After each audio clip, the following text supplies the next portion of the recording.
நம்ம ஆர்கனைசேஷனுக்கு இப்போ ரொம்பவே முக்கியமாக தேவைப்படுறது என்னன்னா சேஞ்ச். என்ன இது சத்தம் இருக்கு?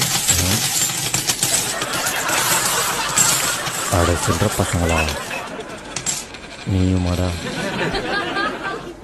என்ன பண்ணுறான் இவனுங்கக்கிட்ட? இப்படி சொன்னது என்னோட தப்பு தான். திரும்ப ட்ரை பண்ணுவோம். நல்லா கவனிங்க.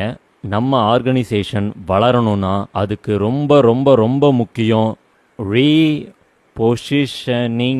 இப்போ புரிஞ்சிருக்கும்னு நினைக்கிறேன். ஸோ நம்ம என்ன இப்போ என்னடா பண்ணுறீங்க? அவட தற்கொலை முண்டங்களா? சீட்டையும் விடலையாடா? சரி, வேற மாதிரி சொல்லி பார்ப்போம். நம்ம ஆர்கனைசேஷனுக்கு இப்போ ரொம்பவே முக்கியமாக தேவைப்படுறது 1-on-1 அப்ரோச். இப்போ புரிஞ்சிருக்கோம்.